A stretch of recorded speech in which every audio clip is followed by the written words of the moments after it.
Assalamualaikum warahmatullahi wabarakatuh. Apa kabar Anda semua ini? Hari raya semakin mendekat, begitu juga dengan kuartal 2 tahun 2021. Ini sudah hampir di depan mata. Tetapi seperti yang dijanjikan oleh Presiden Jokowi dan juga para menteri akan ada pertumbuhan sampai 7% ini kelihatannya tanda-tandanya makin suram. Begitu juga THR para ASN.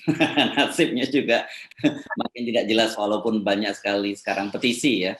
Ini data itu tidak bisa dusta ini Bang Saidi dulu ya. Jadi data yang BPS yang baru saja dirilis di BPS itu menyatakan bahwa pertumbuhan ekonomi kuartal 1 itu masih minus. Ini dan rasanya kalau dengan konstruksi selama empat kuartal berturut-turut untuk jadi tiba-tiba melejit. Nah, seperti yang kita selalu gambarkan, seperti meteor gitu melejit sampai 7% ini berat sekali nih Bang Saidi dulu ya. Kenapa gitu? Jadi gini, kita lihat mengartikan dulu angka turun. Ini biasanya membaca angka statistik betul-betul harus dengan tenang. Kalau statistik, ini turun dari turun loh, bukan turun dari atas, turun dari bawah. Ya, jadi, nah, turun dari bawah itu sudah jauh sekali. Jadi kalau kita lihat kontraksinya kan total sekitar ini mungkin sekarang sudah sekitar mendekati 4% turunnya kan sejak pandemi 4%. 4% itu kalau turun itu, nah sekarang angka itu turun kita evaluasi. Nah kemarin ini kan turunnya sebenarnya agak tertolong oleh pabrik Allah yang menolong, bukan hasil kerja manusia. Nah, yang positif kan adalah ekspor impor yang positif. Penyebab ekspor impor positif itu adalah harga komoditas pabrik Allah yang naik, yang sangat melonjak naik. Satu, harga karet itu naiknya tinggi sekali, naik sekali. CPO naik tinggi sekali, kemudian batu bara juga naik.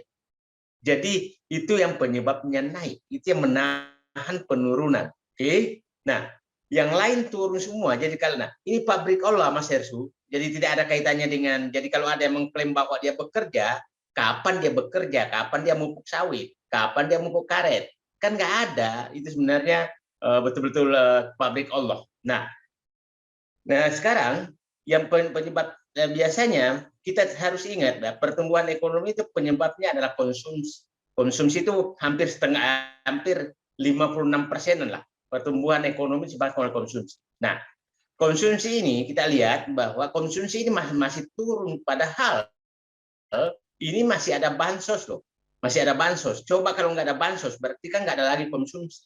Nah, itu sangat bertentangan dengan kebijakan-kebijakan yang diambil sekarang. Karena sudah tahu bahwa penyebab pertumbuhan ekonomi adalah konsumsi, maka tidak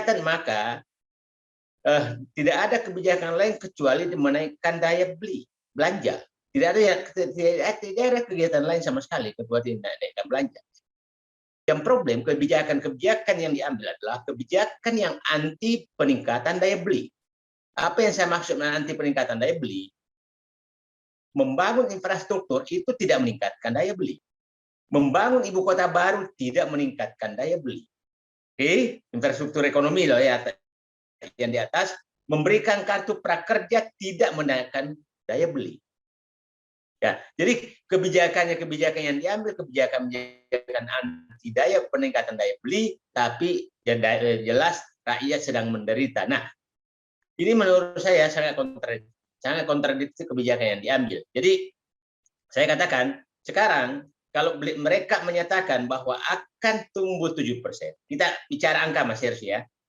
7% itu dari pertumbuhan ekonomi dari PDB ya, pertumbuhan produk domestik bruto. Kalau kita menghitung pertumbuhan ekonomi. Nah, 7% kan menyatakan 7%. 7% dari sekarang PDB sekitar 15 triliun, berarti kan naik 15.000 triliun. Berarti naik 1.000 triliun. Oke. pertanyaan saya, dari mana bisa tumbuh PDB 1.000 triliun? Itu pertanyaan saya. Apakah kelapa sawit naik, CPO akan naik tinggi sekali? Apakah batu bara naik menjadi dolar? Apakah konsumsi naik? Susah sekali mendapatkan peningkatan PDB sebanyak 1.000 triliun dalam waktu tinggal 3 itu. Tapi apakah tumbuh? Apakah tumbuh?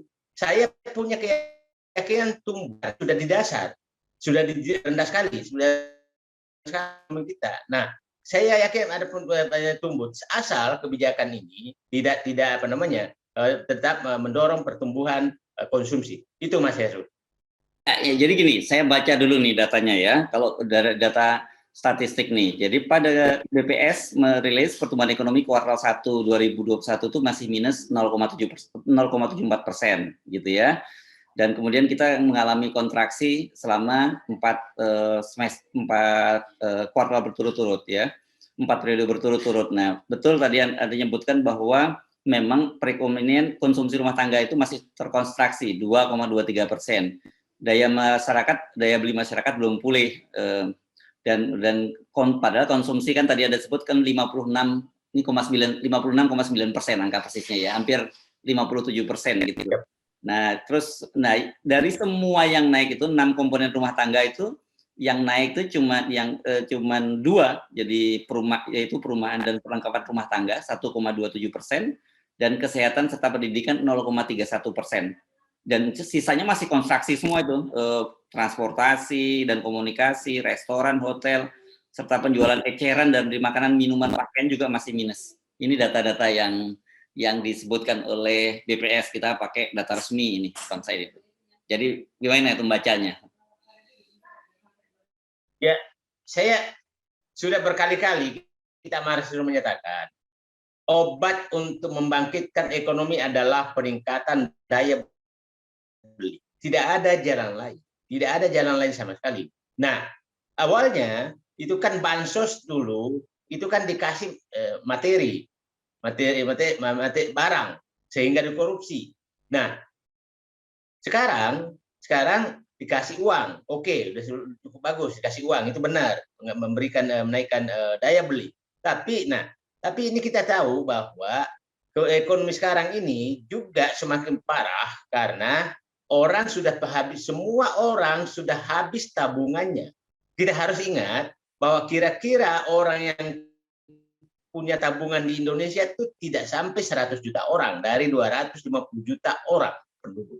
Oke, ada sekitar 150 sampai 200 juta tidak punya tabungan. Nah, sekarang tidak punya lagi apa-apa sehingga saya masih belum yakin bahwa akan terjadi daya beli naik kalau tidak ada langkah yang sangat strategis dilakukan.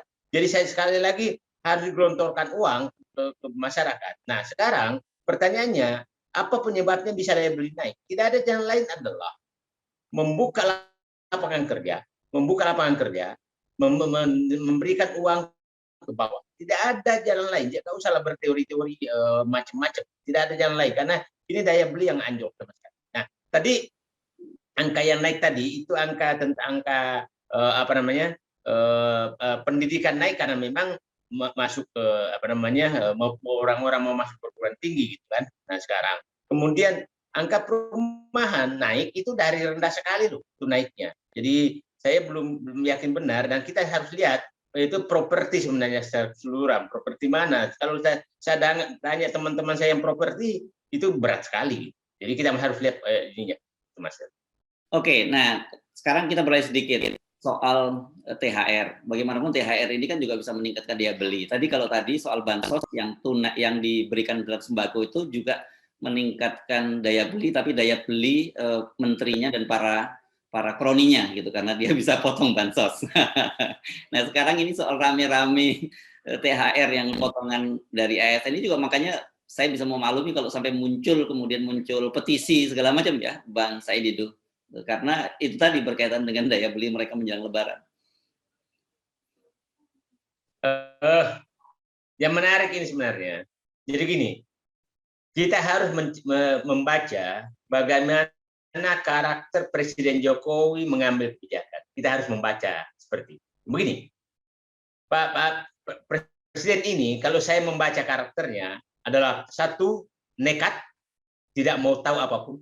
Itu karakter pertama. Pokoknya, nekat. ya istilahnya. Tidak Pokoknya, gitu ya. Pokoknya. Yang kedua karakter kedua adalah mencari manfaat dari kesalahan anak buah. Jadi menyuruh anak buahnya salah, nanti muncul jadi pahlawan. Itu karakter kedua.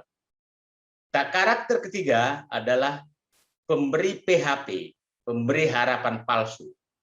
Itu karakter ketiga. Nah, karakter keempat sebenarnya adalah memang tidak peduli dengan apapun, apakah dikatakan berbohong apa tidak berbohong. Nah, itulah 4 karakter yang saya pelajari dari beliau. Oke, saya pikir kalau yang nekat banyak sekali contohnya. Nah, saya nanti bicara tentang bagaimana THR kira-kira apa yang sedang terjadi. Nah, yang kedua, yang itu banyak sekali kalau yang nekat itu pemindahan ibu kota, pembubaran pelemahan KPK dan lain-lain, banyak sekali. Ya apapun kata publik pokoknya gitu kan. Nah, kemudian yang kemarin tentang BRIN juga pokoknya maunya saya begini, tidak ada yang lain, pokoknya. Nah, yang kedua adalah tadi menikmati kesalahan anak buah. Nah, ini sering sekali digunakan dan saya yakin ini terjadi kemungkinan di THR. Begini, dia sebenarnya anak buahnya tahu strategi yang dipakai untuk karakter ini adalah dia sudah tahu bahwa ini pasti diprotes. Ya, kemungkinan dia tahu. Kalau diprotes, maka nanti muncul menjadi pahlawan. Bahwa itu anak buah saya salah. Padahal, nah, anak buah salah, anak buahnya bisa diberitahu, bisa kong kali kong dengan atasannya, kau bikin salah dulu nanti aku jadi pahlawan. Oke, dan bisa juga anak buahnya tidak tahu, dikorbankan. Jadi ya rusak namanya di publik. Nah, saya pikir kita harus mengingat contoh yang menyatakan bahwa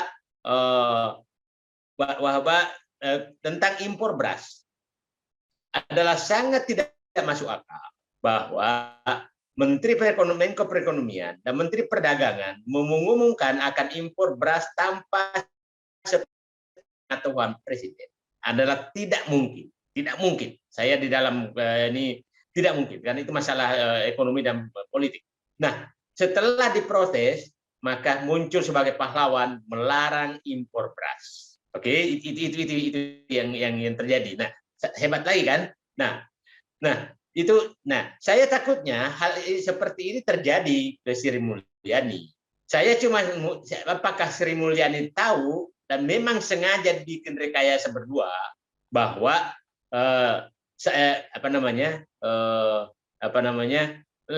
kurangi saja THR, nanti kalau protes saya akan muncul sebagai pahlawan. Oke. Tapi dalam kasus ini sebentar, Bang. Kalau dalam kasus ini kan suara yang muncul justru dari Golkar, dari Misbahkun Golkar yang menyatakan seperti itu. Kemudian KSP membantah bahwa tidak ada perbedaan antara Bu Sri Mulyani dengan Pak Jokowi, tapi Golkar yang menyatakan itu. Jadi saya kenal Pak Misbahkun, saya kenal. Jadi gini, Pak Misbahkun ini kalau dengan Bu Sri Mulyani kadang-kadang suara Golkar, kadang-kadang suara Misbahkun. Jadi begini, tidak salah juga ini ya, tapi begini memang. Di Undang-Undang Keuangan Negara, rupiah hanya bisa cair kalau ada keputusan Menteri Keuangan. Itu undang-undang. Jadi negara-negeri ini kalau presiden tidak ada, wakil presiden ada nggak masalah. Tapi kalau menteri keuangan nggak ada, maka tidak ada boleh cair 1 rupiah. Itu masalahnya. Pak Misbahkun membuat pernyataan bahwa tentang THR ASN itu berbeda antara keinginan presiden dengan keputusan menteri keuangan. Saya tidak membaca demikian. karena memang seperti itu dari dulu, bahwa yang menyatakan bahwa ada THR adalah keputusan PP. Rinciannya pasti disebutkan akan ditentukan oleh Kementerian Keuangan, karena kalau tidak ada keputusan Menteri Keuangan tidak bisa cair anggaran Rp1 pun. Jadi tidak bisa, walaupun Presiden tanda tangan tidak bisa keluar uangnya. Bahwa itu memang rinciannya seperti itu, maka berarti memang sudah keputusan Presiden bahwa THR ASN adalah dipotong, tidak lengkap. Berarti Presiden setuju. Kalau pernyataan KSP tadi, KSP menyatakan bahwa tidak berbeda. Tapi kita harus siapkan cadangan lagi, saya katakan, biasanya ini Bapak Presiden kita itu bisa pakai strategi kedua yang saya jelaskan tadi. Nanti kalau ini pura-pura muncul sebagai pahlawan. Masih ingat berbagai hal Mas Hersu, sama dengan contoh waktu vaksin. Vaksin kan menyatakan akan tidak gratis. Dan itu saya yakin itu ini beliau juga, setahu beliau.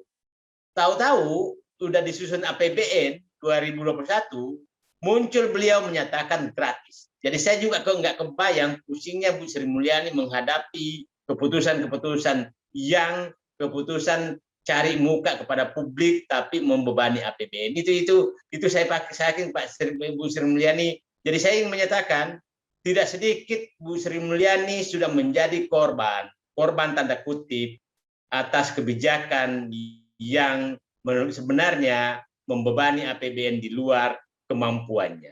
Bu Sri Mulyani berkali-kali menyatakan ibu kota negara kalau mau dibangun maka harus menjual aset, berkali-kali menyatakan demikian. Nah, saya tidak tahu seperti apa sehingga Sri Mulyani masih bertahan menjadi tanda kutip babak belur menghadapi keberatnya fiskal. Nah, saya was-was nanti ini Mas Hersku adalah kalau tekanan makin tinggi, maka muncul lagi bahwa ditambah kembali THR ASN dikembalikan. Dan saya yakin Bu Sri Mulyani juga tambah pusing lagi karena nggak tahu uangnya dari mana. Jadi saya yakin Bu Sri Mulyani pada saat ini ngomong Presiden, Pak begini Pak. Kalau dikasih semua kita bebannya begini, ini tidak ada uang, utang sudah nggak mampu narik dan lain-lain.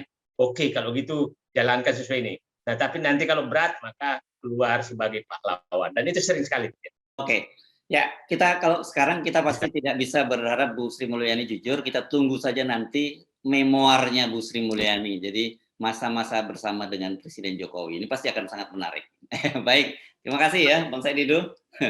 Dan menarik kalau dia juga bikin memoar, kan dia tuh mengalami pada saat SBY dan Presiden Jokowi. Kalau dia bandingkan dua itu, bandingkan bagaimana menjadi Menteri Keuangan saat SBY pada saat Jokowi, itu bagus untuk modal siapa mau jadi Menteri Keuangan berikutnya. Terima kasih Bang Said Didu. Assalamualaikum warahmatullahi wabarakatuh. Waalaikumsalam warahmatullahi wabarakatuh.